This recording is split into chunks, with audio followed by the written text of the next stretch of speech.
Subscribe करें और bell दबाएं ताकि कोई खबर रह न जाए।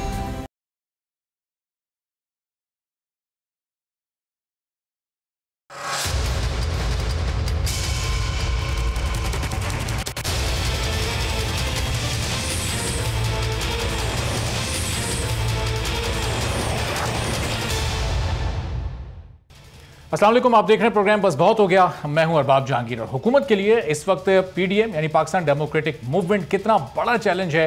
ये पीडीएम कुछ दिनों पहले तकसीम हुई, पीपल्स पार्टी और एएनपी इसमें से निकले। उनको शो कॉज नोटिस जारी किया गया था। सेनेट में उन्होंने अपना ऑपोजिशन लीडर नामजद करवा लिया। उसके बाद ये तमाम अमल हुआ और फिर अब कोशिश की जा रही है ईद के बाद कि पीपल्स पार्टी और एएनपी को पीडीएम में वापस लिया जा सके, लेकिन सख्त शराइत उनके सामने रख दी गई हैं। पीपल्स पार्टी इन शराइत को पूरा करती है या नहीं करती, ये तो आने वाले वक्त में पता चल सकेगा। लेकिन अगर ये इत्तेहाद एक बार फिर कायम दायम हो जाता है तो हुकूमत के लिए कितना बड़ा चैलेंज हो सकता है। और इस वक्त हुकूमत के लिए सिंध में अमन व अमान की सूरत हाल भी एक चैलेंज बनी हुई है। सिंध हुकूमत से, सिंध पुलिस से ये डाकू जो गुज़िश्ता रोज़ खासे मुताबिक वालों को इन्होंने शहीद किया, जब ये काबू में नहीं आ सके तो फिर शेख रशीद सिंध आए, कराची आए, वज़ीर आला सिंध से उन्होंने मुलाकात भी की। आज उन्होंने एक बड़ी तफसीली प्रेस कॉन्फ्रेंस भी की जिसमें उन्होंने बताया कि अब सिंध और वफाकी हुकूमत मिलकर काम करेंगे। तो एक तरफ पीपल्स पार्टी वफाकी हुकूमत को गिराने के लिए तहरीक भी चला रही है, अपोजिशन भी कर रही है, और दूसरी तरफ फिर वफाकी हुकूमत के साथ ही मिलकर अमन व अमान की सूरत हाल पर काबू भी पाना चाहती है। तो क्या ये इस पूरी सूरत हाल में कोई तजाद हम महसूस कर सकते हैं? यकीनी तौर पर ज़ाहिर है इसका जवाब हाँ है, और कोशिश करेंगे कि अपने मेहमान से भी इसका जवाब जानने की कोशिश करें। हसन निसार साहब आज प्रोग्राम में हमारे साथ मौजूद हैं, सीनियर कॉलमिस्ट हैं, सीनियर तज्ज़ियाकार हैं। गुफ्तगू का उनसे आगाज़ करते हैं। हसन साहब, आखिरी नशिस्त में जो अचानक से चांद रात हो गई थी उसमें आपने फरमाया भी था कि ये हुकूमत और यहाँ के लोग तो एक चांद को उस पर बात नहीं कर सकते, यहाँ पर एक चांद नहीं होता, कई कई ईदें होती हैं। तो वो जो आखिरी अचानक चांद रात हुई, जो कुछ हुआ उस दिन, पहले ज़रा उसके बारे में मैं चाह रहा हूँ वहीं से हम, जहाँ से हमारी आखिरी नशिस्त ख़त्म हुई थी वहीं से हम सिलसिले का आगाज़ करें, फिर ज़रा सियासी मामलात की तरफ आते हैं। हुआ क्या था ये चांद रात को?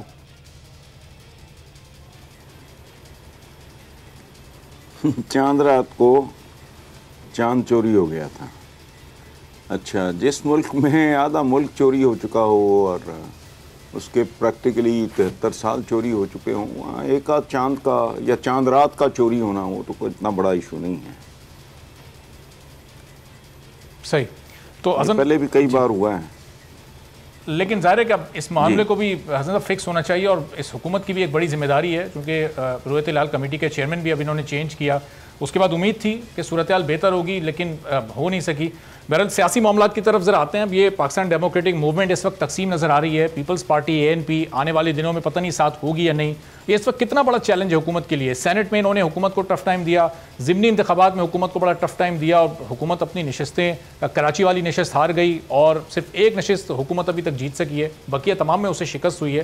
तो ये किस तरफ जा रही है हुकूमत इस वक्त और पीडीएम की सियासत? देखें अरबाब साहब, इन्होंने हुकूमत के लिए तो क्या चैलेंज होना है, हुकूमत के लिए और बड़े चैलेंजेस हैं। ये कोई चैलेंज नहीं है, बिकॉज ये एक दूसरे के लिए चैलेंज बने हुए हैं। आप अंदाज़ा लगाएं हमारे मुल्क का और इस मुल्क की जो पॉलिटिकल एलीट है, उनकी औकात का, उनकी फ़िक्र का, उनकी सोच का, उनके रवैयों का, कि अपोजिशन और हुकूमत में तो मुफाहमत क्या होनी है, इस नाम नहाद अपोजिशन के अपने अंदर मुफाहमत नहीं है। तकसीम का इससे ज़्यादा, यानी आप उफ़क़ी और अमूदी दोनों तरीके से ये माशरा, हम तो वो लोग हैं अनफॉर्चुनेटली जो गली में भी इकट्ठे नहीं हैं। तबकाती तकसीम है, समाजी तकसीम है, इक़्तिसादी तकसीम है, एक तकसीम दर तकसीम। मेरा ख्याल है कि इससे बड़ी आयरनी हो नहीं सकती, इससे बड़ी बदनसीबी मुमकिन नहीं है कि उसूलन ये होता है जिस तरह के बहरान, बल्कि बहरानों से मुल्क गुजर रहा है, कि अपोजिशन और हुकूमत कम अज़ कम किसी मिनिमम एजेंडे पे इकट्ठे होते। लेकिन यहाँ हुकूमत और अपोजिशन तो क्या, ये खुद अपोजिशन, आप अंदाज़ा लगाओ, look at their language, look at there approach, कि जी वो माफ़ी मांगे, वो भाई तुम्हारे वो ग़ुलाम हैं, गुज़र ख़रीद हैं, क्यों माफ़ी मांगे? पॉलिटिक्स नाम ही मुफाहमत का है। ये जो शहबाज शरीफ की पॉलिसी जो है मखासमत की बजाय मफाहमत, तो एक बात याद रखना आपके आपस में लड़ाई झगड़ा तो नॉर्मल हालात में ख़ानदानों को बर्बाद कर देता है। और ये मुल्क इस वक्त उस स्टेज पे है कि इसको कर्जे भारी लेने पड़ रहे हैं, कर्ज़ों की किस्तें चुकाने के लिए। यानी प्रैक्टिकली हर महाज पे आज के अखबार, आज जो भी तारीख है मेरे जहन में नहीं, मैं तारीखें शारीखें मेरे दिमाग में नहीं जाती, 27 मई आज अखबार भरे हुए हैं रेप की खबरों से। किधर है सुकून की खबर? अखलाकी तौर पे माशरा कहाँ पहुँचा हुआ है, इक़्तिसादी तौर पे कहाँ पहुँचा हुआ है। अभी कोई चैनल लगा हुआ है, म्यूट पे है इस वक्त, तो मैं देख रहा था कि पता नहीं किसी ने कोई सर्वे किया है, कौन से लोग क्या क्या मातम कर रहे हैं कि जी हम तो बदतरीन, इतने फ़ीसद बदतरीन से गुजर रहे हैं, इतने बदतर से गुजर रहे हैं। यानी कोई कल, ये मुल्क एक ऐसा ऊँट बन चुका है जिसकी कोई कल सीधी नहीं है। बता दें कोई है अगर कोई ढंग का काम, लेकिन जो रूलिंग पार्टी है जिनके पाँव के नीचे बटेरा आया हुआ है पाकिस्तान नाम का, उनके अंदर देख लो आप। अभी आज ही मैं पढ़ रहा था अखबारों में, को पंजाब असेंबली में एक नया ग्रुप, अच्छा उनके अंदर इत्तेफाक नहीं है। हुकूमत और अपोजिशन के दरमियान किसी किस्म की, भाई 5, 10, 15% पे तो आज वज़ीर ख़जाना शौकत तरीन, मेरा ख्याल है नाम है उनका जी, उनका वो बड़ा ये एक बहुत सेंसिबल बयान है कि मिसाके मईशत की बात को आगे बढ़ाऊंगा, दुनिया भर में हुकूमत और अपोजिशन मुश्किल मामलात और हालात में, मैं अपना ही कॉलम आज का ना 4 लाइनें आपको पढ़ दूं। जरूर जरूर। मुश्किल हालात में इत्तेफाक राय पैदा करते हैं अपोजिशन और हुकूमत। वज़ीर आज़म बात करके मिसाके मईशत की बात को बढ़ावा दूंगा। एक पहली दफ़ा मैंने हुकूमती क्वार्टर से कोई सेंसिबल, कोई मुतवाज़न, कोई मैच्योर, कोई प्रैक्टिकल बात सुनी, वरना ये सारे के सारे मौले जट, नूरी नत, मौला जट चल रही है इस मुल्क में। गाली गलोच, इल्ज़ाम, इनको ये बिल्कुल लिप सर्विस है। इनको आवाम का कोई दुख दर्द है ही नहीं, क्योंकि अपने तो इनके मसाइल कोई नहीं। लेकिन हसन साहब, अब ये शौकत इमरान तरीन खान साहब सही कहता है कि ये मोटरसाइकिलों पे आते हैं और लैंड क्रूजरों पे जाते हैं, तो इनका तो इशू कोई नहीं है। लेकिन ये अवाम कहां से आ गए बीच में? हसन साहब, जिस बयान का आप तस्करा कर रहे हैं शौकत तरीन साहब के, अब इस इमरान खान साहब तो मुस्तकिल बुनियादों पर ये कहते हैं कि ऑपोजिशन में किसी को मैं एनआरओ नहीं दूंगा, उनमें से मैं किसी से हाथ नहीं मिलाऊंगा, बात नहीं करूंगा। ज़ाहिर है उनका इशारा नवाज शरीफ, शहबाज शरीफ, आसिफ जरदारी, बिलावल भुट्टो हैं। तो फिर इन हालात में शौकत तरीन का बयान, इसकी क्या अहमियत है? शौकत तरीन ज़ाहिर है इमरान खान को तो नहीं ओवरकम कर सकते।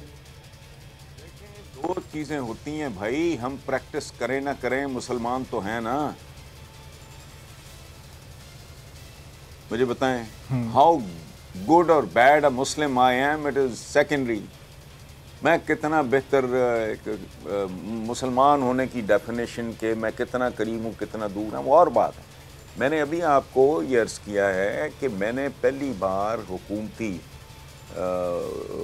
की तरफ से किसी आदमी को सेंसिबल बात करते सुना है, और उस बंदे की दलील भी दी है कि भाई इमरजेंसी में हुकूमत और अपोजिशन मुश्किल तरीन हालात व वाक़यात में एक दूसरे के साथ मिल के मुशावरत के साथ आगे चलते हैं।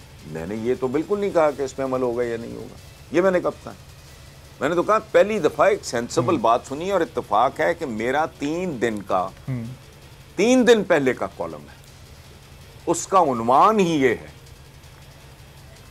कि मुफाहमत या मखासमत, मखासमत दुश्मनी को कहते हैं, एक दूसरे के गिट्टे खींचने, एक दूसरे की गर्दनें काटनी, एक दूसरे को गालियां देनी। और बस करो यार,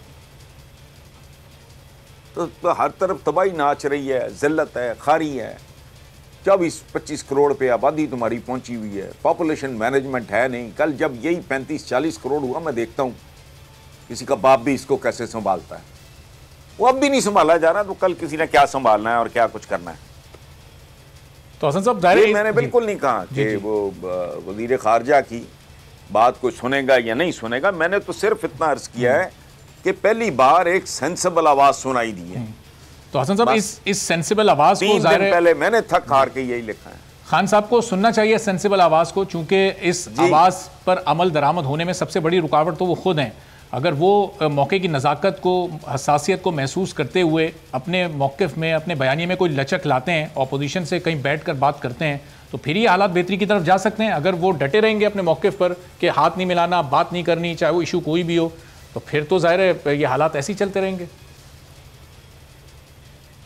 भाई अरबाब साहब, आपने आखिरी जुमला नहीं सुना जो मैंने शौकत तरीन के हवाले से कहा है। उनका आखिरी जुमला ये है कि वज़ीर आज़म से बात करके मिसाके मईशत की बात को बढ़ावा दूंगा। अच्छा, बात तो वो जो आप कर रहे हैं वही उन्होंने की है। जाहिर है वो खुद तो डिसाइड नहीं कर सकता ना बंदा, वज़ीर ख़ज़ाना ही है ना, वो चीफ एग्जीक्यूटिव तो नहीं है। या आखिरी फैसला तो प्राइम मिनिस्टर का होना है। प्राइम मिनिस्टर का जो मूड है, मिजाज है, मैंने अभी क्या कहा है कि पूरा मुल्क नूरी नतों और मौला जट्टों में तकसीम हुआ है। किसी को कोई अंदाजा नहीं है। घर को आग लगी हुई, मेरा आपका इख्तलाफ है, हम दोनों भाई हैं, साथ साथ रहते हैं। अगर घर को आग लग जाएगी तो उस पर कौन सी बहस है भाई? आपने मेरे साथ ज्यादती की है, मैंने आपके साथ ज्यादती की है, मैंने घर को लूटा है या आपने घर को लूटा है, बिल्कुल ठीक है, वो इशू आराम से कर लेंगे, पहले दाग तो बुझा लो। तो this is what I am trying to say. और हवाला मैं दे रहा हूं आपके प्यारे वज़ीर ख़ज़ाना का, जो बड़ी तलाश के बाद आपको नसीब हुआ है, और पहली बार सेंसिबल बात मैं सुन रहा हूँ इस लेवल की। वैसे अपनी इस कुर्सी पर आने से पहले भी इन्होंने बहुत सेंसिबल बात की थी शौकत तरीन साहब ने, हसन निसार साहब, जब ये चंद दिन पहले एक टीवी इंटरव्यू में ही मौजूद थे, और उसमें उन्होंने बताया कि मईशत की सिमत तो बिल्कुल दुरुस्त नहीं है, IMF के पास हुकूमत को नहीं जाना चाहिए था, वो गलती हुकूमत ने कर दी है। और बड़ी जल्दी इस कुर्सी संभालते ही, जैसे ही मनसब इन्होंने संभाला, और इनके तमाम ख्यालात अब तब्दील हो चुके हैं। अब आने वाले दौर में ये भी पुराने वज़ीर ख़ज़ानाओं की तरह वो तरक्की के दावे कर रहे हैं। देखें भाई, ये देखें, इक़्तिसादियात बड़ी भयानक चीज़ है। आप कुछ लोगों को कुछ वक्त तक ज़िंदगी का असूल धोखा दे सकते हैं, बहुत से लोगों को बहुत देर तक धोखा दे सकते हैं, लेकिन बहुत से लोगों को, तमाम लोगों को हमेशा हमेशा के लिए धोखा नहीं दे सकते। और इकॉनमी एक ऐसी चीज़ है कि फरिश्ता भी अगर कहेगा, ओ भाई जिसके घर में 2 वक्त का खाना नहीं है, वो परों वाले फरिश्ते की भी नहीं सुनेगा। वो कहेगा बच्चे मेरे भूखे मर रहे हैं, घर का किराया नहीं है, बच्चों की फीस नहीं है। ओ भाई साहब, आप मुझे क्या कहानी सुना रहे हैं? आप हर तरह का झूठ बोल सकते हैं। आपसे मुराद मेरी हुकूमतें, हुकूमतें हर तरह का झूठ बोल सकती हैं, फ्रॉड कर सकती हैं, कुछ महीनों के लिए, कुछ सालों के लिए। लेकिन इकॉनमी एक ऐसी चीज़ है, बंदे ने 3 नहीं तो 2 वक्त तो जाहिर है उसने पेट भरना होता है ना यार। तो कितने आप उसको 2 दिन धोखा दे लोगे? तीसरे दिन वो कहेगा मेरी हंडिया तेरे खिलाफ बोल रही है, मेरा चूल्हा तुझे गालियां दे रहा है, बद्दुआएं दे रहे हैं बच्चे मेरे। कौन सुनेगा? तो रोजी पिक्चर नहीं पेंट किया जा सकता इकोनॉमी के हवाले से। वो डॉक्टर झूठ बोल दे, मरीज की हालत बहुत क्रिटिकल हो और वो कहे कि नहीं बड़े इम्कानात हैं, ये हो जाएगा वो हो जाएगा, कोई लाला डूरा लगा के हफ्ता 10 दिन 15 दिन बाद मरीज फारग हो जाए, वो that is a different story. Economy तो अगले डंग दी रोटी हुजूर। बच्चों के लिए सुबह अगर गरीब आदमी के पास नाश्ता नहीं है तो कहानी ख़त्म है। अगर उसके पास दोपहर का या रात का खाना भी नहीं है तो मामला फ़र्क है। तो ये एक ऐसा झूठ है, इक़्तिसादी हवालों से आप जितने मर्जी टेम्परिंग कर लें, ये हेरा फेरियाँ करता रहा है ना इसहाक डार, एक्सपोज हो गया है। इन लोगों का गुनाह और जुर्म बेसिकली सिर्फ इतना है कि वो तजर्बा नहीं, आगा नहीं पता, पीछा नहीं पता नहीं कौन कौन लोग किधर से उठ के आ गए, बट बेसिकली इनका होमवर्क था ही कोई नहीं। यानी आदमी देखो, आप अगर एक जनरल स्टोर खरीदते हो तो आप देखोगे ना उसकी सूरत हाल क्या है, उसका प्रॉफिट लॉस ये वो वगैरह खरीद। आप एक यानी very very difficult to govern मुल्क, जिसकी मैंने पहले अर्ज़ किया, मैं क्या सारे ही कहते हैं कोई कल सीधी नहीं रह गई। उसको आप टेक ओवर करने जा रहे हैं और आपको पता ही कख नहीं। उसके बाद में समझ लीजिए जितने वो लल्ले तल्ले हुए हैं पहले असद उमर को, वो मैंने कहा यार खुदा का खौफ करो, ये वो उसका लंबा कद है लेकिन वो उसके कद से बहुत बड़ा मसला है। मैं शुरू में पीटना शुरू हो गया था, तो ये अब बहरहाल औखा काम है। और एक बात और आप सुन लो, जब तक इनको फहम ही नहीं है मामले का, पहली बात जब तक क्रिएटिव गवर्नेंस नहीं होगी, इनसे तो नॉर्मल नहीं हो रही, जब तक क्रिएटिव गवर्नेंस नहीं होगी, आउट ऑफ बॉक्स सॉल्यूशंस नहीं ढूंढे जाएंगे, ये रूटीन मैटर रह ही नहीं गया। तो इसको कौन करेगा, कब करेगा, देख लेते हैं। तो हसन निसार साहब, ये मामला सिर्फ नाअहली का है, इनकॉम्पिटेंस का है, या फिर इंटेंशन भी नहीं है हुकूमत की, नीयत पर भी इसकी शक किया जा सकता है, या नीयत बेहतर है लेकिन अहलियत नहीं है इसलिए रिजल्ट सामने नहीं आ रहे? कत्तन नहीं, कत्तन नहीं। मैं फायरिंग स्क्वाड के आगे भी खड़ा होकर ये बात करूंगा कि नहीं, मुझे बाकियों का नहीं पता। मैं इमरान को ज़्यादा नहीं जानता, लेकिन जितना मैं थोड़ा बहुत जानता हूँ वो झूठा नहीं है, बदनीयत नहीं है। ये झूठ सियासत में जो आप चलता चलता है उसको छोड़ें आप, तो वो बदयानत नहीं है और बदनीयत नहीं है। और एक और बात मैं आपको, लेकिन सियासी फायदे के लिए उसूलों से तो इनराफ कर सकते हैं ना, ऐसा है नहीं है? नहीं, वो और बात है, प्रैग्मेटिक है। हम जैसे लोग जो डेस्क पे बैठ के काम करते हैं, लिखते पढ़ते हैं, प्रैक्टिकल पॉलिटिक्स थोड़ी डिफरेंट चीज़ है, वहाँ के अपने और तकाजे होते हैं। उसमें देखें मंसूब किया जाता है हज़रत अली करमल्लाहु वजहू के भाई हज़रत जाफ़र से, वो कहा करते थे कि खाने का मज़ा तो अमीर मुआविया, हज़रत अमीर मुआविया वो कहा करते थे खाने का मज़ा तुम्हारे साथ आता है, नमाज पढ़ने का जो मज़ा है वो हज़रत अली के साथ ही आता है। तो ये आइडियलिस्ट होना वो अच्छी बात है, लेकिन only we can afford this luxury. मिसालियत पसंदी, आइडियलिज्म, ख्वाब देखना। प्रैक्टिकल पॉलिटिक्स में और तरह की चीज़ है, वहाँ बड़े बड़ों के कसपल निकल जाते हैं, तारीख भरी पड़ी है, उठा के देख लें, वो इशू नहीं है। और एक और बात, इमरान जैसा आदमी जिसका एक रिकॉर्ड है, उसका वर्ल्ड कप वगैरह, मुझे तो हालांकि मेरे नज़दीक इसकी कतन कोई वैल्यू, कोई अहमियत है ही नहीं। वर्ल्ड कप क्या, वर्ल्ड कप चंद मुल्कों में खेले जाने वाला गोरों की एक यादगार खेल है, लेकिन चलो मुझे नहीं पता। वर्ल्ड कप से लेके ये शौकत खाना, नमल यूनिवर्सिटी, फिर एक पार्टी को 22 साल इस तरह मतलब लगातार इसको स्टेड फास्टनेस की इंतहा कहना चाहिए करके उसको खड़ा करना, तो वो एक अचीवर है, वो एक फोकस्ड आदमी है। He will be the last person in this countries history जो जेन्युइनली इसको तब्दील करके उसका क्रेडिट नहीं लेना चाहेगा। उसकी वजह, मैंने एक बार को 6-8 महीने पहले मैंने एक कॉलम में लिखा था कि याद रखना, नेपोलियन, वाटरलू का नाम लो तो नेपोलियन, जिंदगी का आखिरी मैच फैसला कौन होता है? बायजीद यल्दरम था ऑटोमन एम्पायर का, who was never defeated।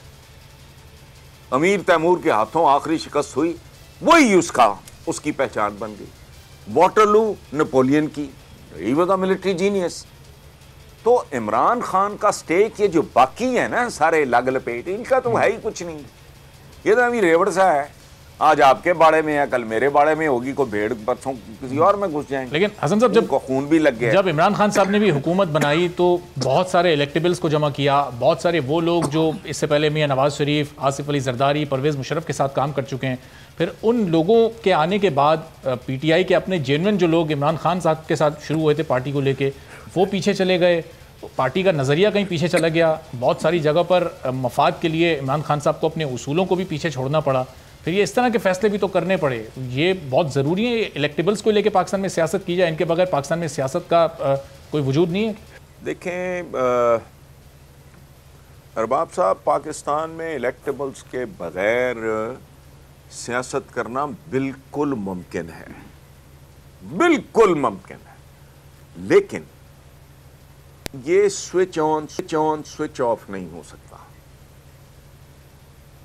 आपने कहा हो जा हो गया, ये नहीं होना, ये it has to be a phased out plan, मरहलावार प्लान के तहत। और याद रखें दुनिया में जो रोल मॉडल, सबसे आलीशान शख्सियत, दुनिया का अजीम तरीन और हसीन तरीन इनकलाब लाने वाले, वो हमारे पैगंबर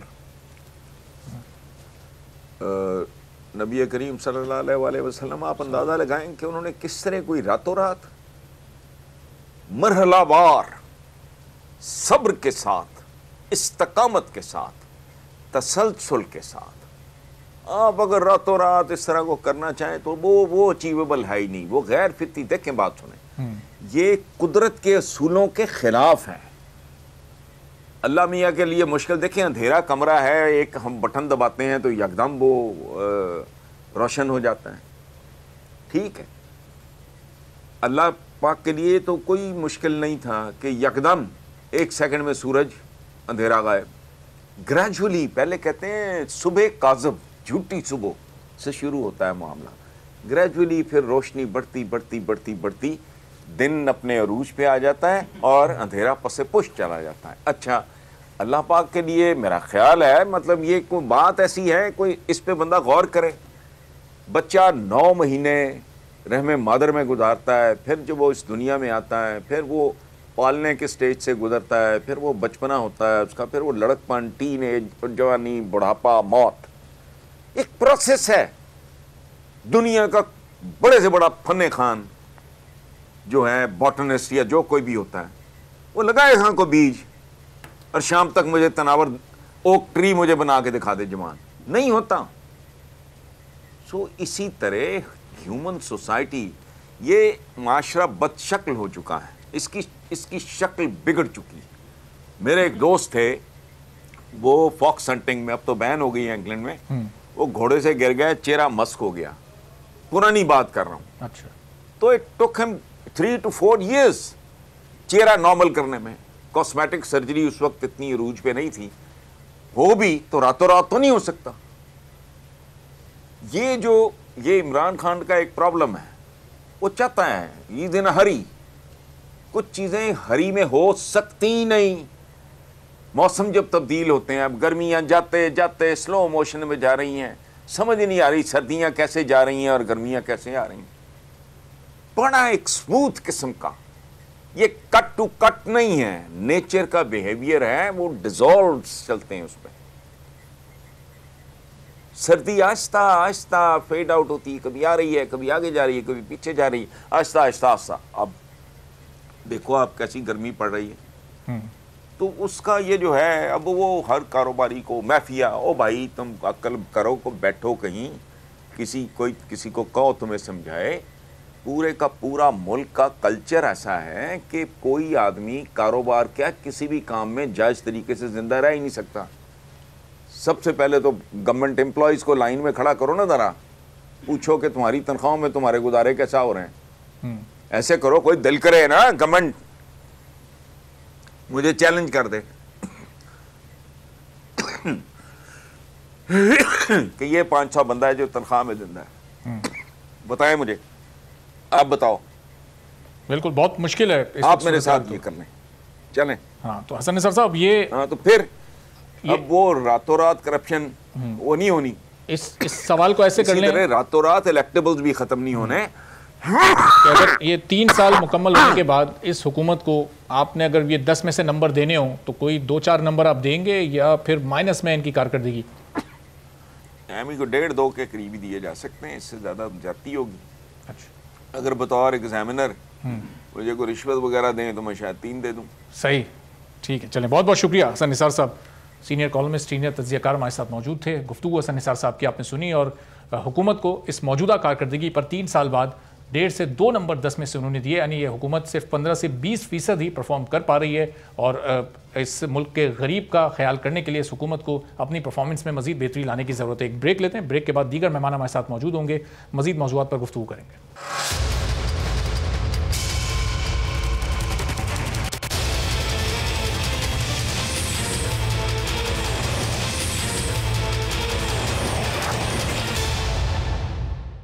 प्रोग्राम में एक बार फिर आपको खुशामदीद कहते हैं। और पीडीएम का इजलास अब 29 मई को होना है और मुस्लिम लीग नून इसकी मेज़बानी करेगी, लेकिन पीपल्स पार्टी को वापस पीडीएम में लेने के लिए अब नून लीग की जानिब से बड़ी सख्त शर्त रख दी गई है कि अब पीपल्स पार्टी ने यूसुफ रज़ा गिलानी को सेनेट में अपोजिशन लीडर नामजद करवाया था, वो उनको विड्रॉ करे, वापस ले। और फिर पीडीएम की जानिब से शर्त यह है कि मौलाना साहब ने कहा था कि पीपल्स पार्टी अपनी गलती का एतराफ़ करे। पीपल्स पार्टी गलती का एतराफ़ करने को भी तैयार नहीं है, नून लीग की शर्त को भी पूरा करने को तैयार नहीं है। तो फिर अब अगले इजलास में पीपल्स पार्टी और एएनपी के बारे में क्या फैसला होगा मुस्तकबिल के लिए, और इनके बगैर ही अब क्या पीडीएम चलेगी। नून लीग और मौलाना साहब भी इसको लेकर दीगर जमातों के साथ आगे बढ़ेंगे। निहाल हाशमी साहब नून लीग के सीनियर रहनुमा हमारे साथ मौजूद हैं। कुछ ही देर में ससी पलीजो साहब पाकिस्तान पीपल्स पार्टी की रहनुमा भी हमें ज्वाइन करेंगी। निहाल साहब, अब ये शर्त अभी भी अपनी जगह पर मौजूद है मुस्लिम लीग नून की जानिब से, इसमें किसी किस्म की कोई लचक का, नरमी का मुजाहरा करने को नहीं तैयार आप लोग? बिस्मिल्लाहिर्रहमानिर्रहीम। देखिए, मुस्लिम लीग नून की तरफ से कोई शराइत नहीं है, और ये शराइत और जवाबित नहीं है, ना लचक की बात है, एक उसूली बात है पीडीएम का। पीडीएम के जनरल सेक्रेटरी ने जो वजाहती पैगाम भेजा था पीपल्स पार्टी को, उन्होंने उससे रद्द किया, उस पैगाम को, वजाहती पैगाम को चाक कर दिया। तो कोई भी डिसिप्लिन से पाला नहीं है। हर इदारा, हर पार्टी, हर डिसिप्लिन ज़वाबित और कवायद के तहत चलते हैं, रूल्स एंड प्रोसीजर्स के तहत। वो उसकी वजाहत कर दें, वो जवाब दे दें तो वो आ जाए और कोई एतराज नहीं होगा किसी को भी। ये फिर जो सरबराहान है वो आपस में फैसला करेंगे। अगर वो उनके वजाहत से मुतमईन हुए तो दे आर मोस्ट वेलकम, और अगर वो वजाहत नहीं देंगे तो फिर ये तो एक प्रेसिडेंट बन जाएगा। आज पीपल्स पार्टी कर रही है, कल कोई और करेगा, और ये कोई गलत बात नहीं। उन्होंने एक बात वजाहत मांगी है कि आपने बाप के साथ अपनी एसोसिएशन कायम की है, और उसके एसोसिएशन से आपने सेनेट का चेयरमैन और कायदे हिज़्ब तलाफ बनाया। तो फिर क्या प्रिवेल करेगी पीडीएम की नजरिया और बयानिया, या फिर बाप की नजरिया और बयानिया प्रिवेल करेगी जो कि हुकूमती बेंच का हिस्सा है? तो ये एक बड़ी सादा सी बात है, इसमें कोई ना किसी की अना का सवाल है, ना कोई इज्जत है, ना कोई। निहाल साहब, ये वजाहत कैसे दें? वो टीवी पर आकर दें, प्रेस कॉन्फ्रेंस में दें, या पीडीएम के इजलास में आप उनको शिरकत के लिए बुलाएंगे तो फिर वहां पर दें? उन्होंने पीडीएम ने जो खत भेजा, खत के जवाब खत से दिया था, वो तो फाड़ दिया था बिलावल साहब ने। तो फिर वो उसको जोड़ लें और जोड़ करके जवाब देखें क्या जवाब देना है। अच्छा, चलें अब ससी साहब से जरा पूछते हैं कि फिर क्या जवाब पीपल्स पार्टी दे रही है वजाहत देने को। ससी साहब, ये वजाहत मांग रहे हैं निहाल साहब भी, वो लेटर भी आप तक पहुंचा था जिसको बिलावल साहब ने फाड़ दिया था। कल उन्होंने कहा कि जो शहबाज शरीफ साहब का बयानिया होगा वही हम नून लीग का बयानिया समझेंगे। इसका मतलब कि मरियम नवाज के बयानिए को, शाहिद खाकान को और नून लीग के जो दीगर रहनुमाएं, उनकी कोई अहमियत नहीं है पीपल्स पार्टी के नज़दीक। बहुत शुक्रिया। देखें, कोई हक नहीं है कि इताद में बैठकर जो है वो शोकास नोटिस दे, और हमने ये इताद बनाया था। और फिर हम भी कह सकते हैं कि जनरल ज़िया की टीम जो है ये इताद चलने नहीं दे रही कुछ लोग, और इतनी जल्दी थी कि मौलाना फजल रहमान साहब ठीक भी नहीं थे, और पीछे उनके ये इजलास बुलाए गए और उस पर फौरी तौर पर शोकास नोटिस जारी किए गए। तो दो तीन लोग जो हैं, सबके लिए रेस्पेक्ट है हमारी, लेकिन मशकूक थोड़े लग सकते हैं। अगर हम नेशनल असेंबली में शहबाज शरीफ साहब को सपोर्ट कर सकते हैं जो मेजॉरिटी पार्टी है, तो सेनेट में उनको करना चाहिए थी, और हम मेजॉरिटी पार्टी हैं, और उसूलों की वो बात करें जिनकी लीडरशिप यहाँ हो। और अब यहाँ सदर एक हैं, फिर जो है डिसीजन मेकिंग और पॉलिसी मेकिंग में नाम दूसरे लिए जा रहे हैं। सब हमारे लिए मोहतरम हैं, और आपको पता है पाकिस्तान पीपल्स पार्टी बहुत ही फ्लेक्सिबल पार्टी है। अपने जो इत्तेहादियों, जो भी अपोजिशन में हमारे लोग हैं, हमारे साथी हैं, और यही वजह है कि हमारी शुरू दिन से ये ख्वाहिश थी कि छोटे न सिर्फ बड़े सूबे और बड़ी पार्टियां जैसे पाकिस्तान पीपल्स पार्टी, मुस्लिम लीग नून, लेकिन हमने तो कहा कि नेशनल पार्टी हो, अचकज़ई साहब पार्टी हो, एएनपी हो, सबको साथ लेकर, ताकि सबकी तर्जमानी हो, सब सूबों की हो और हर इलाके की हो। अब ये पाकिस्तान पीपल्स पार्टी हर सूबे में है, लेकिन पार्लियामानी मैंडेट सबसे बड़ा सिंध में हमारे पास। कुछ लोग ये शायद उनको पसंद नहीं है कि ये मैंडेट जो है इत्तेहाद में शामिल हो, और वो खासकर मैंडेट जिनकी लीडरशिप ने सबसे ज़्यादा कुर्बानियाँ दी हैं। और दूसरी बात ये है कि जब भी तहरीकें चली हैं तो उस तहरीकों में हमने अपने खून के नजराने दिए हैं, और वो जो इत्तेहाद हैं जनरल ज़िया के दौर में जो कुछ लोग जब हुकूमतें कर रहे थे तो हम फांसी घाटों को चूम रहे थे। तो अब बात यह है कि शशि साहब, मौलाना साहब की गैर मौजूदगी में लेटर आपको मिला, लेकिन मौलाना साहब ने आकर भी अपना झुकाव नून लीग की तरफ ही शो किया। मैं अब ये सवाल आपकी तरफ लेकर आता हूँ, लेकिन निहाल साहब, पीपल्स पार्टी कह रही है कि इत्तेहाद में तो ये शो कॉज नोटिस होते ही नहीं, ये कोई आपकी जमात के अंदर जम तो नहीं होगा तो जो आपने इनको शो कॉज नोटिस भेज दिया। इत्तेहाद में किस तरह आप दूसरी जमात को शो कॉज नोटिस भेज सकते हैं, क्या बुनियाद थी उसकी? इत्तेहाद कुछ उसूल, कुछ जवाबित, कुछ कवायद के तहत बनते हैं। ये किसने कहा कि इत्तेहाद में नहीं होता? अगर ये ना होता तो फिर इत्तेहाद का कोई सदर भी ना होता, सेक्रेटरी जनरल भी ना होता, नायब सदर भी ना होता।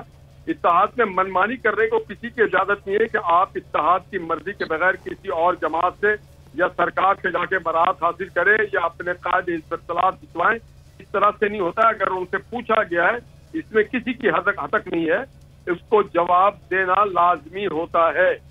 वो तहरीरी तौर पे कह देते कम से कम कि ये आपका वजाहती लेटर इत्तेहाद के लिए नहीं, ये आप एक तंजीम या एक इत्तेहाद या एक प्लेटफॉर्म का अंदरूनी मामला था। इसको टेलीविजन या पब्लिक या प्रेस की जीनत बनाने की कोई जवाब नहीं था। जिस तरह से उन्होंने लेटर भेजा था उसी तरह से वो जवाब दे देते और मीडिया को बता देते कि हमने जवाब दे दिया कि आपकी जो लेटर है ये भला जवाब है, खत्म हो जाता। आज भी चाहे तो ये काम कर सकते हैं, किसी ने उनको रोका नहीं है। सही। तो शशि साहब, मौका आज भी आपके पास है। ये उसूल और कवायद को आप लोगों ने वायलेट किया, उसकी वजाहत आपसे मांगी गई थी, वो वजाहत आपने भी तहरीरी तौर पर देनी थी। हमसे कोई वजाहत नहीं मांग सकता। और हमारे कारकुनान, बिलावल भुट्टो जरदारी साहब ने सही कहा, हमारे कारकुनान जो हैं वो हमसे पूछ सकते हैं।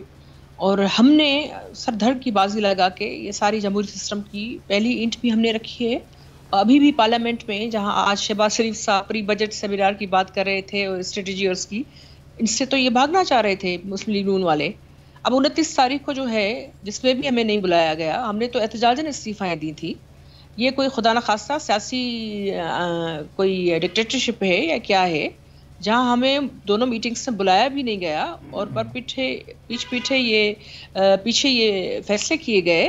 तो अब ये दूसरी चीज़ मैं यहाँ वाज़ेह कर देना चाहती हूँ, ये बचकाना बातें जो भी अभी हो रही हैं, मैं ये कहना चाह रही हूँ, सब देख रहे हैं, सबको पता है कि इस इताअत का, किसी भी इताअत का आइन नहीं होता, हर किसी का अपना अपना मैनिफेस्टो है। हाँ, एक रेजोल्यूशन बनी थी और उसके जो है TORs थे और 26 पॉइंट्स नुकात थे। जाहिर बात है मौलाना फजल रहमान साहब की जमायत और हमारी जमायत में फ़र्क होगा। मुस्लिम लीग नून जहाँ से शुरुआत उन्होंने की, उनके नज़रे और हमारे नज़रे में फ़र्क है, लेकिन इस्तीफ़ाओं के ऑप्शन जो थे वो वाज़ेह थे कि कब जो है उनका मरहला आएगा, कोई भी पीछे नहीं हटा।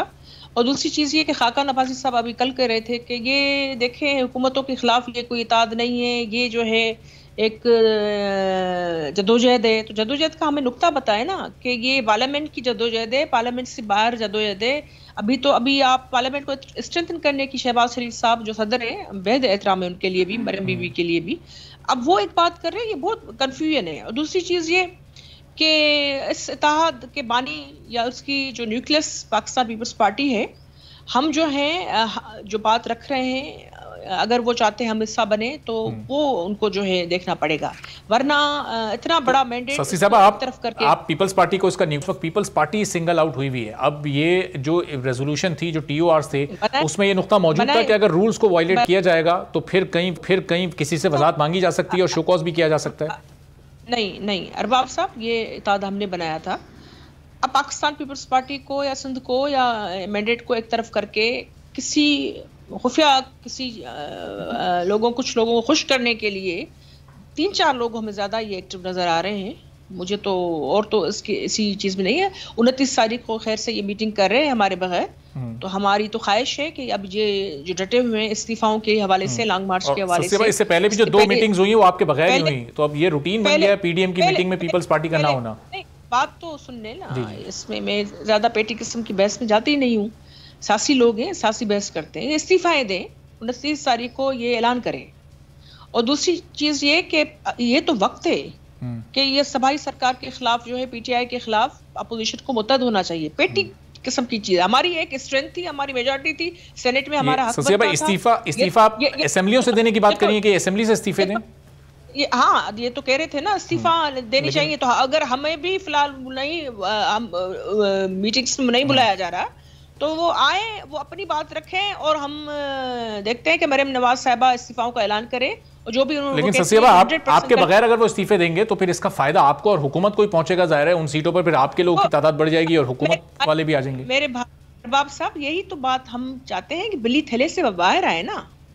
असल में क्या चीज है, कौन सी खिचड़ी पक रही है, वो सामने आनी चाहिए।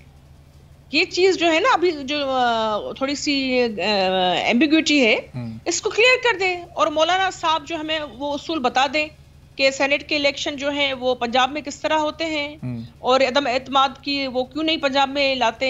और यहाँ भी अभी बजट की तैयारियों की बात हो रही है। तो मतलब कि एक जो है टीम मुस्लिम लीग नून में वो एक बात करती है, दूसरी करती है। तो पहले ये नून लीग में क्या शहबाज शरीफ साहब का बयानिया अलग और मरियम साहिबा का अलग है? क्या ये अलग अलग ग्रुप्स को आप कंसीडर कर रहे हैं इनको, इन लोगों को? क्या ये अलग अलग ग्रुपिंग है?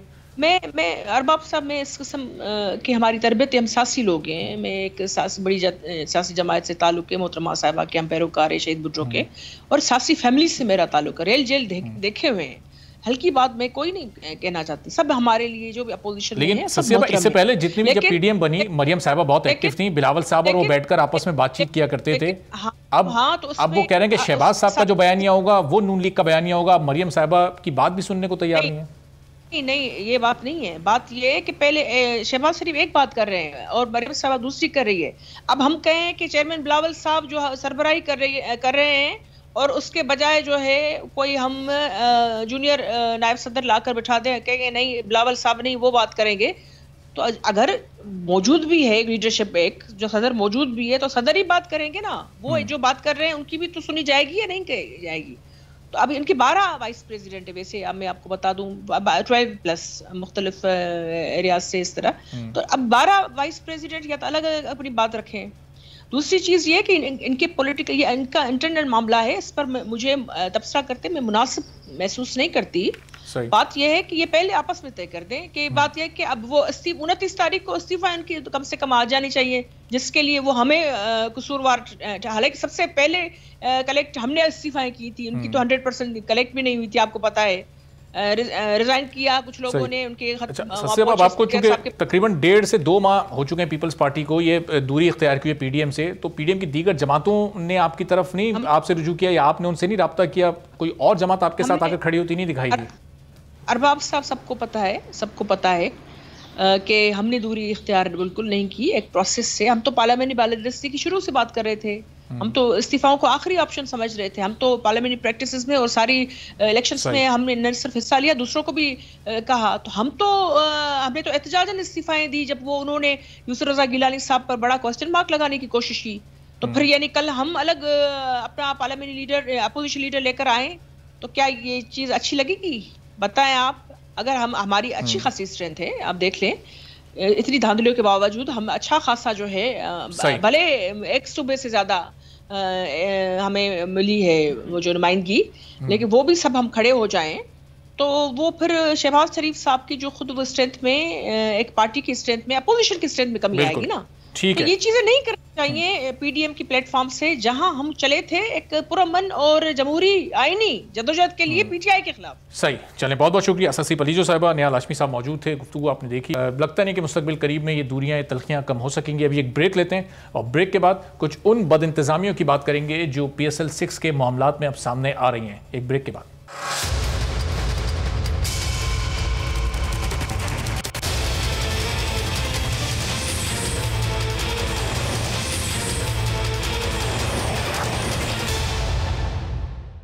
प्रोग्राम में एक बार फिर आपको खुशामदीद कहते हैं। और अब PSL 6 के बकिया मैचेस का आगाज़ अगले महीने के पहले हफ्ते से अबूधाबी में होना है, लेकिन इंतज़ामी मामलात में बहुत ज़्यादा नुक्स सामने आ रहे हैं। कई खिलाड़ी ऐसे हैं जिनको वीज़ों का मसला दरपेश है। मोहम्मद नवाज़ साउथ अफ्रीका में मौजूद हैं, उनके वीज़े के मसले की खबरें सामने आ रही थी। फिर कोयटा ग्लैडिएटर्स के कप्तान और पाकिस्तान के साबिक कप्तान सरफराज अहमद को भी अभी तक वीज़ा जारी नहीं हो सका। इसके अलावा भी तकरीबन हर फ्रेंचाइज के किसी न किसी खिलाड़ी के साथ ये इशू सामने आया और पाकिस्तान के सुपरस्टार शाहिद आफरीदी अनफिट होने की वजह से से की वजह से अब इस PSL से बाहर हो गए हैं और वो इन मैचेस में शायकीन को एक्शन में नज़र नहीं आएंगे, बल्कि वो शायद मुल्क में रहकर ही आराम करने को तरजीह देंगे। तो ये अब पूरी सूरत हाल है।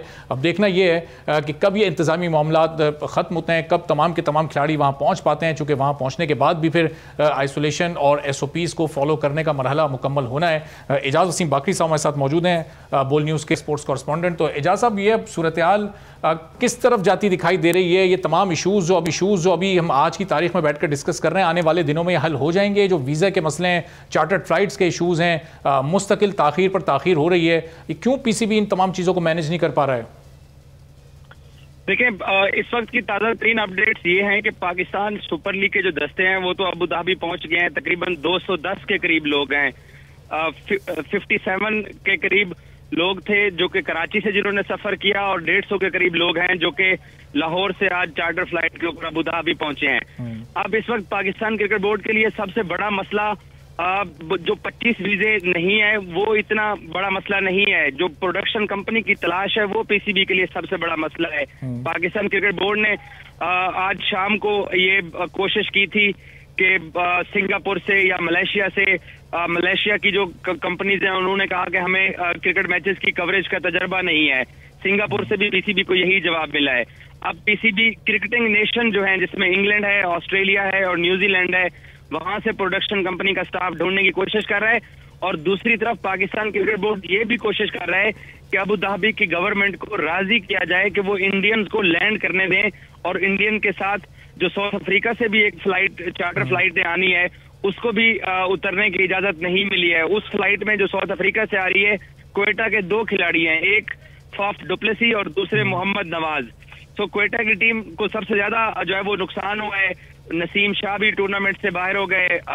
इसके अलावा अनवर अली भी कोविड पॉजिटिव आ गए थे, वो भी टूर्नामेंट से बाहर हो गए। 2 ये नुकसान हुए हैं। और अगर नवाज और फाफ डुप्लेसी भी इसी तरीके से जो स्टक हुए पड़े हैं, तो इस वक्त मसाइल तो बहुत ज्यादा हैं। जहां तक आप इंतजामी अमूर की बात करें, देखें पाकिस्तान क्रिकेट बोर्ड की इंतजामिया के ऊपर सवालात तो उठते हैं, क्योंकि गुज़श्ता जुमेरात को पाकिस्तान क्रिकेट बोर्ड के चीफ जो है वसीम खान, उन्होंने कहा था कि तमाम तर रुकावटें दूर हो चुकी हैं। और आज जुमेरात है तो वो रुकावटें तो आज सामने दोबारा आ गई हैं।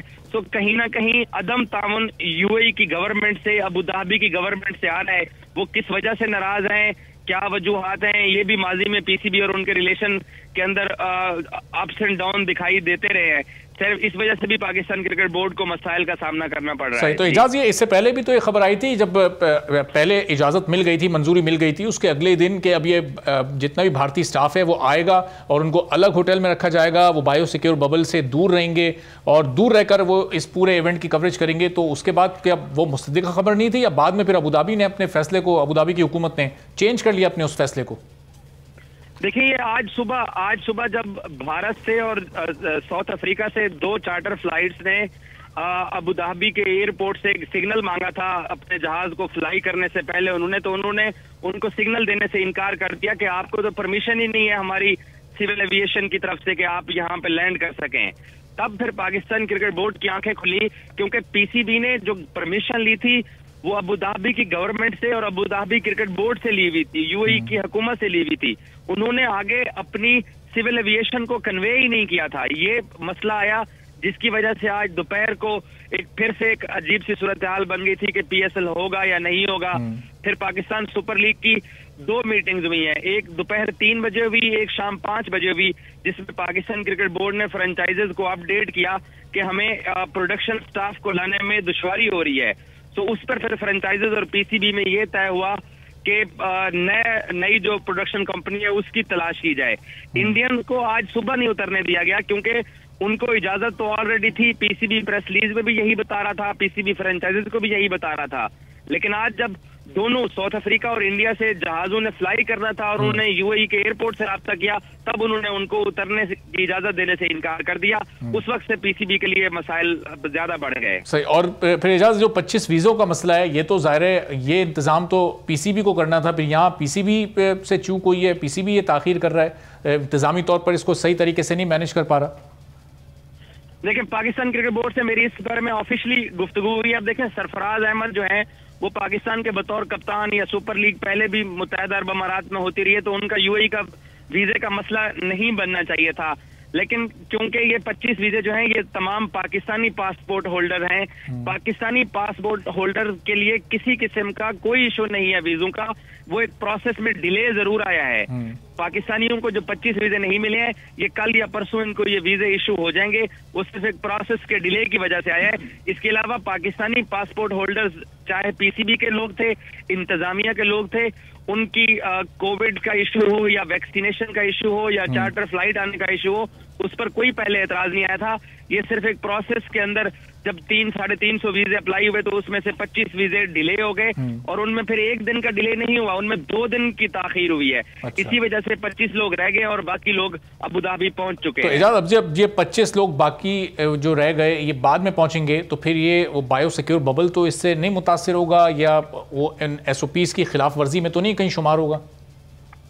नहीं यार बाबा, आप बिल्कुल दुरुस्त कह रहे हैं। पाकिस्तान क्रिकेट बोर्ड, अब इस वक्त मैं आपको लेटेस्ट अपडेट दूं, पीसीबी ये कोशिश कर रहा है कि जो बायो सिक्योर बबल है जो यूएई के अंदर होना है वो उसको 7 दिन की बजाय 5 दिन का किया जाए, क्योंकि 2 दिन तो लाहौर में ही गुजर गए हैं इन लोगों के।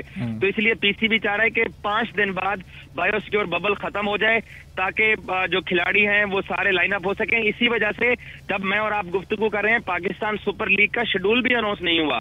वो शेड्यूल इसलिए अनाउंस हुआ क्योंकि यूएई की गवर्नमेंट को अब राजी करना है कि जो लोग जुमा को या हफ्ते को ट्रेवल करेंगे उनको अपने 7 दिन पूरे करते करते वो सुपर लीग की स्टार्टिंग डेट आगे निकल जाएगी। तो पीसीबी अब यूएई से ये भी हेल्प सीख कर रहा है कि जो क्वारंटाइन का 7 दिन का टाइम था, क्योंकि वीजे नहीं आए, लोग टाइम पे ट्रेवल नहीं कर सके, अब जो क्वारंटाइन है उसको 7 की बजाय 5 दिन कर लिया जाए, क्योंकि पीसीबी कोशिश ये कर रहा है कि किसी भी सूरत में पीएसएल 5 जून को या 6 जून को शुरू किया जाए और 20 जून को उसका इख्तिताम किया जाए। सही। और फिर एजाज, अब ये जितने भी फ्रेंचाइज ओनर्स हैं, फ्रेंचाइज मालिकान, ये इस वक्त किस मुश्किल वक्त से गुजर रहे हैं, चूंकि ज़ाहिर इनका बहुत बड़ा सरमाया अपनी टीम्स की शक्ल में स्टेक पर लगा हुआ है और जिस तरह ये बद इंतज़ामी की सूरत हाल सामने आ रही है तो इनको भी इस पूरी सूरत हाल में बड़ी अजियत का सामना करना पड़ रहा होगा। देखिए, सबसे ज्यादा क्वेटा ग्लैडिएटर्स के लिए परेशानियां बढ़ी हैं। उनके 2 खिलाड़ी वैसे पीएसएल से बाहर हो गए, फिर उनके 2 साउथ अफ्रीका में फंसे हुए हैं। कप्तान सरफराज भी अपनी टीम के साथ ट्रैवल नहीं कर सके हैं। क्वेटा के लिए उनकी टीम की कारकर्दगी भी 4 मैचेस वो हारे हुए हैं, पहली लेग जो कराची में हुई थी। तो क्वेटा के लिए एक परेशानी है। जहां तक फ्रेंचाइजेस की ओवरऑल माली सूरत हाल की बात है तो पाकिस्तान क्रिकेट बोर्ड चाहता था कि पीएसएल पोस्टपोन कर दिया जाए। ये फ्रेंचाइजेस की जिद ही थी कि इसको करवाया जाए, क्योंकि फिर पूरा साल विंडो कोई नहीं है फ्री पाकिस्तान सुपर लीग के लिए। चलें, बहुत बहुत शुक्रिया। एजाज वसीम बाकरी बोल न्यूज़ के स्पोर्ट्स रिपोर्टर हमारे साथ मौजूद थे कि इस वक्त भी 25 वीज़ों का मामला रुका हुआ है और इसमें ताख़ीर हो रही है और ये 25 लोग बाद में अबू धाबी पहुँचेंगे, जिसमें कोयटा ग्लैडिएटर्स के कप्तान सरफराज अहमद और मोहम्मद नवाज़ भी शामिल हैं। इसी तरह मुख्तलिफ फ्रेंचाइज़ के खिलाड़ी हैं जिनके वीज़ों का मामला अभी भी रुका हुआ है और अब देखते हैं कि कल इनको ये वीज़ा इशू होते हैं या फिर ये परसों अबू धाबी पहुँच पाते हैं। बहरहाल 210 के करीब लोग अब अबू धाबी पहुँच चुके हैं और उम्मीद ये की जा रही है कि तो 5 जून और ज़्यादा से ज़्यादा 6 जून को PSL 6 का आगाज़ हो जाएगा। आज के प्रोग्राम से इजाज़त दीजिए, अल्लाह हाफ़िज़।